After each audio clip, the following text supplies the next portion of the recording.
Welcome to my channel.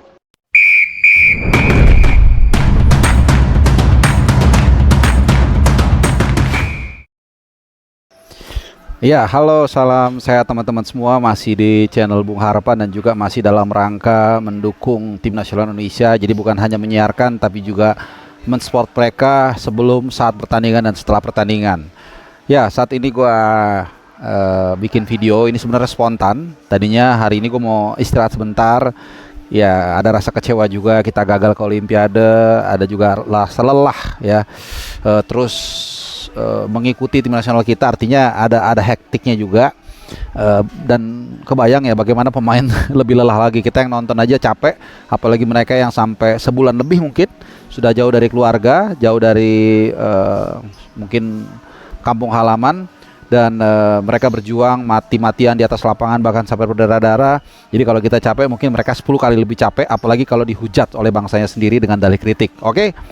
Jadi teman-teman, tadinya gue mau bikin video soal apa yang tersisa dari Clairefontaine. Jadi kemarin gue bikin video itu hanya lebih kepada retoris ya. Jadi kayak emosional ataupun review secara umum, tapi tidak menyangkut pertandingan, detail pertandingan. Karena memang kemarin banyak yang luput lah dari pembahasan gua soal dua insiden di kotak penalti yang sebenarnya nggak gol. Ya salah satunya itu Witan Sulaiman yang jelas ada 1 meter mungkin di luar kotak penalti, dan kemudian satu lagi adalah tackling dari Dewangga yang menurut gua itu kena bola. Ya, jadi kita di situ ada rasa kangen VAR juga. Kemudian gue juga mau bahas soal permainan, bagaimana para pemain itu kelihatan jadi gugup, jadi serba salah. Ya, mereka mau berjuang buat negaranya, tapi karena ada tekanan hujatan yang begitu luar biasa, sehingga akhirnya mereka bermain gak lepas. Jadi tadinya gue mau membahas ini, ya, dan juga evaluasi soal dunia maya, gitu ya. Bagaimana kedepannya di kompetisi yang akan segera atau pertandingan akan segera berlangsung nanti tanggal 6 Juni di GBK, yaitu menghadapi Irak. Jadi apa yang bisa kita perbaiki dari kekurangan atau kesalahan kita di Piala Asia U23 kemarin. Tapi kemudian gue tergelitik dengan apa yang terjadi dalam mungkin 24 jam terakhir, bagaimana biadabnya ya orang-orang yang melakukan penghinaan secara rasis kepada para pemain Guinea atau Guinea. Ya, gue katakan biadab kenapa? Karena mereka ini adalah orang-orang pengecut yang berlindung di balik jari-jarinya, yang mungkin mereka kalau ketemu itu semuanya nunduk, takut, tidak berani ajak berdiskusi, dan hanya rombongan beramai-ramai seperti ikan cere yang menyerang orang dengan secara kasar. Ya, jadi sampai PSSI harus membersihkan kotoran dari para idiot-idiot ini yang menyerang akun-akun IG-nya Gianni Infantino, kemudian juga bersikap rasis kepada para pemain Guinea karena tidak mau terima timnya kalah.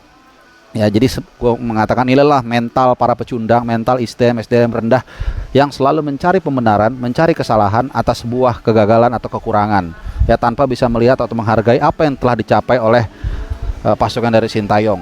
Jadi karena ulah orang lain, kemudian satu bangsa kita akhirnya dicap sebagai bangsa yang SDM-nya rendah. Padahal tidak semua seperti itu, tapi karena sebagian mungkin dari kita yang punya concern kepada tim nasional kita itu tidak bertindak, tidak stand up ya, takut berkonflik, takut punya lawan, akhirnya kita mengikuti ya. Dan gue memilih untuk melakukan yang pertama, tidak populer tidak masalah, karena menurut gue ini sudah keterlaluan, dan ini adalah cerminan dari sebagian ya, sekali lagi sebagian netizen kita yang tidak punya attitude, tidak punya adab ya, dengan menghina orang berdasarkan rasnya kepada para pemain Guinea ya. Kalau kita membahas soal permainan keras atau kasar ya, itu it's okay.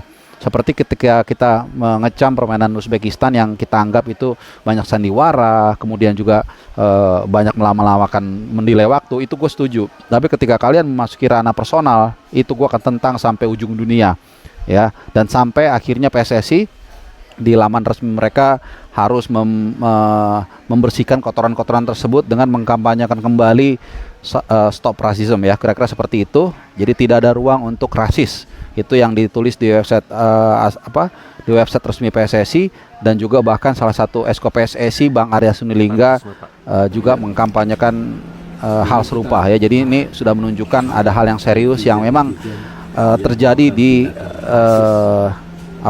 di bangsa kita, terutama netizen yang mungkin FOMO ya, yang tidak mengerti bola, ya sok-sok mengkritik, tapi siapa Anda? Ngerti nggak apa yang Anda kritik? Tahu nggak Anda bagaimana game plan dari Sintayong ini sehingga Anda bahkan sampai ke website dari pemain, website dari klub pemain tersebut dan meminta mereka out, ya. Kritik itu boleh, sangat boleh dan harus, tapi sampaikan dengan baik. Kalau perlu Anda datangi langsung, sampaikan kepada ruang-ruang publik yang memang bisa tersampaikan ke sana dan mereka pasti mendengar itu. Ya, kalau Anda menyampaikan dengan baik, niscaya gue percaya pasti mereka akan mendengarkan dan berusaha akan memperbaiki. Dan juga tidak semua orang tahu bagaimana mengkritik dan apa yang dikritik. Hanya ikut-ikutan. Satu influencer mengatakan Lino bego, semua ikut mengatakan Lino bego. Karena satu momen dia tidak melakukan cutback, ya. Kemudian itu dianggap sebagai kesalahan kolektif, ya, padahal situasinya tidak seperti itu, tidak semudah itu. Tapi sekali lagi hanya karena ikut-ikutan, ya, padahal tim adalah tim. Ketika Anda kalah sebagai satu tim, ketika kita menang ada satu tim, ya. Ketika ada satu kesalahan pemain, mungkin dia coba ditutupi oleh pemain lainnya, itulah permainan bola, ya. Jadi sekali lagi, kalau gue melihat Pak Erick Thohir, kemudian para pemain, ya, mencoba mati-matian kayak Nathan misalnya. Kita lihat dia luar biasa, dia menyelamatkan gawang kita beberapa kali. Kemarin pun dia juga kembali melakukan penyelamatan dari kebobolan yang kedua menghadapi Yordania juga kalau nggak salah, ya, dia lawan Irak, sorry, dia juga melakukan penyelamatan, banyak sekali jasanya. Kemudian Pak Erick Thohir melakukan naturalisasi, melobi Herenveen, macam-macam yang dilakukan, memberikan TC sebelum pertandingan supaya para pemain bisa melakukan aklimatisasi. Tapi kemudian ketika semua berbenah, ya, ketika fans yang sering mendatangi klubnya berorasi, berpidato seakan-akan dia paling tahu, ternyata justru ini yang menjadi masalah sekarang, ya. Kita merasa kita paling tahu, kita merasa paling berhak, padahal mungkin sumbangsinya tidak banyak, ya. Tapi tidak semua, sekali lagi. Jadi tugas para fans, para supporter timnas khususnya yang waras, ya, yang tahu bahwa ada sesuatu yang tidak beres, kita harus stand up. Kita harus berani menyuarakan setiap ruang-ruang publik, setiap media-media ada kesempatan di sana. Kita harus melawan kebodohan ini supaya tidak mempengaruhi Marcelino dan kawan-kawan. Ya, kalau para pemain, apakah itu Witan, apakah itu Rafael Strike, Ivar Jenner dan lain-lain, Rizky Ridho dan sebagainya, kalian tidak perlu meminta maaf. Kita yang harus meminta maaf karena kita mendukung kalian mungkin kurang banyak, dan kita harus berterima kasih atas perjuangan kalian yang luar biasa, yang bahkan ketika kalian berjuang, ya, sama dengan katakanlah TNI kita sedang berjuang, mungkin dia melakukan satu kesalahan setelah mencoba, itu wajar, ya, tapi mereka mencoba untuk melakukan terbaik yang mereka itu. Kemudian kalian hujat sedemikian rupa, itu luar biasa biadab, ya. Dan kembali lagi soal rasisme, dan ini bukan sekali terjadi, ya, ini berkali-kali terjadi, bahkan di level liga pun, ketika misalnya timnya itu tidak terima kalah, kemudian dia mengejek pemain lawannya, terutama yang, mohon maaf, ya, yang saudara-saudara kita yang berasal dari Afrika. Ini luar biasa biadabnya, dan ini mesti kita yang melakukan pembelajaran, mesti dari kita sendiri. Karena seperti anak kalau berkelahi dengan anak tetangga, yang harus menasihati itu kita duluan, dan yang harus kita marahi itu anak kita sendiri supaya objektif. Ya, tidak mungkin kita meminta fans atau orang Sudan Selatan atau Zimbabwe untuk menertibkan para netizen kita yang kurang ajar atau yang adab, ya. Sekali lagi buat para influencer juga, jangan kalian karena demi viewer, boleh mencari viewer, nggak masalah, bikin gimmick yang lucu-lucu itu it's okay, mandi lumpur juga nggak ada masalah.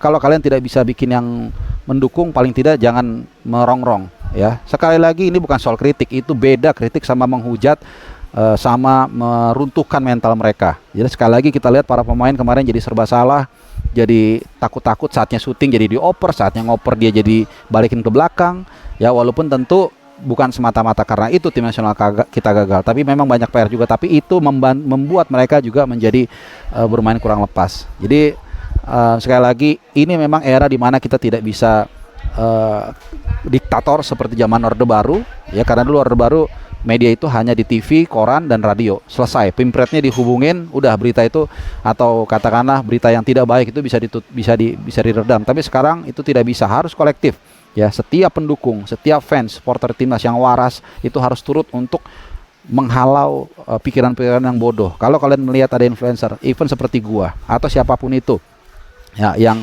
menggiring ke arah yang negatif, itu kalian harus lawan. Jangan tonton.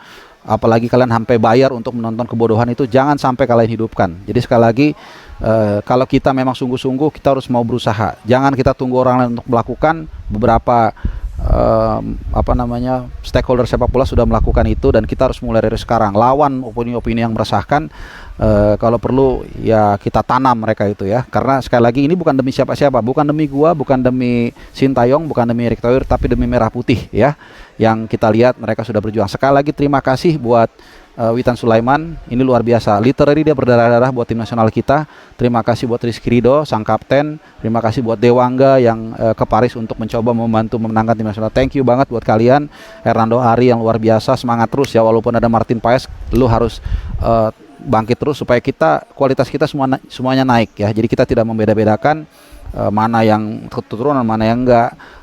Kemudian juga pemain lainnya, Nathan juga thank you buat Anda semuanya, mudah-mudahan lu baca ini, dan juga mudah-mudahan pemain-pemain lain seperti Sadil Ramdhani yang kita lihat juga mulai vibes-nya positif, supaya kembali semakin baik lah tingkah lakunya, supaya bisa dipanggil ke timnas dan memperkuat barisan pencadangan tim nasional kita. Sekali lagi gue berharap kita semua harus stand up melawan para mereka ini yang sebenarnya menjadi liabilities atau beban bagi perubahan dari tim nasional kita yang sudah baik. Jadi jangan hanya pemainnya yang terrealisasi, tapi juga otak dari para netizen yang enteng jarinya itu harus disterilisasi.